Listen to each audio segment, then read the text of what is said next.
क्या तुम्हारे भाई का नाम राघवेंद्र तिवारी है? जी गुरुजी। धीरेन्द्र शास्त्री आजकल सभी जगह छाए हुए हैं। जैसा कि आप सभी को पता है, एबीपी न्यूज के एक पत्रकार के बारे में धीरेन्द्र शास्त्री जी ने लाइव, जी हाँ दोस्तों, आपको बता दूं, एबीपी न्यूज के पत्रकारों ने ही उन पर एक ये चीज बताई थी कि ये भ्रम फैला रहे हैं। तो एबीपी न्यूज के पत्रकार के बारे में धीरेन्द्र शास्त्री जी ने लाइव जनता के सामने उनके पिता का नाम, उनके पिता का नाम, उनके भाई का नाम और उनकी एक बेटी का नाम, जी हाँ बता दूं आपको कि उनके भाई का नाम, उनके पिता का नाम और उनकी एक बेटी का नाम बताया। इतना ही नहीं, उसके साथ साथ ये भी बता दिया कि उनके भाई ने 2 दिन पहले, या तो उनके भाई ने अभी नया मकान बनवाया है। इसके बाद से उस पत्रकार ने उन्हें नतमस्तक होकर प्रणाम किया और जयकारा लगाया। लेकिन उसके बाद से ही बाबा और पत्रकार ट्रोल किए जा रहे हैं। आखिर ऐसा क्यों हो रहा है? दरअसल बात यह है कि आजकल किसी भी व्यक्ति के बारे में ये चीजें पता करना बहुत ही आसान है। यहां तक कि इसके आगे का भी मैं आपको बताता हूं। उस पत्रकार की एक और संतान है और उसका नाम क्या है वो मैं आपको साइड में दिखाता हूं, उसको देख लीजिए। अब मुझे कैसे पता चला?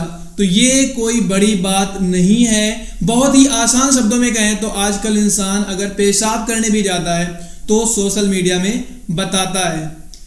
कुछ यही यहाँ पे हुआ है। शायद एबीपी न्यूज चैनल एक राष्ट्रीय न्यूज चैनल है और उसके एक पत्रकार हैं ज्ञानेंद्र शास्त्री।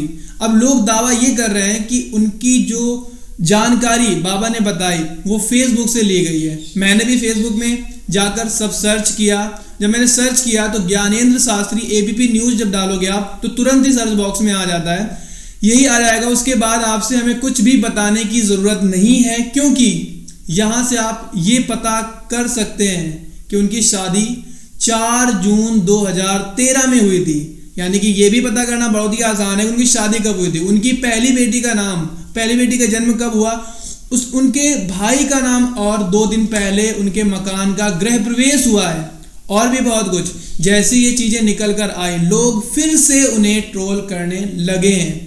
हम यहाँ पर बालाजी को लेकर कोई भी प्रश्न नहीं उठा रहे हैं, लेकिन अगर ये अंधविश्वास है तो हमें इसका विरोध करना चाहिए। बात केवल यही आकर खत्म नहीं होती है, बात केवल यही आकर नहीं रुकती है। आजकल अंधविश्वास प्रत्येक धर्म में फैला है।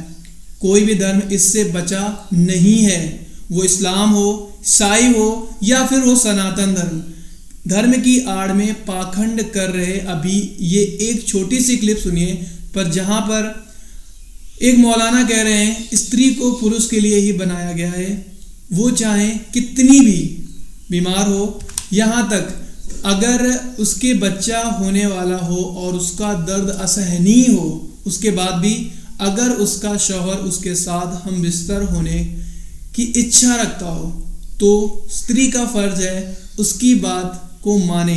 हम ऐसे मौलानाओं का भी समर्थन नहीं करते हैं। पहले इस क्लिप को सुनिए।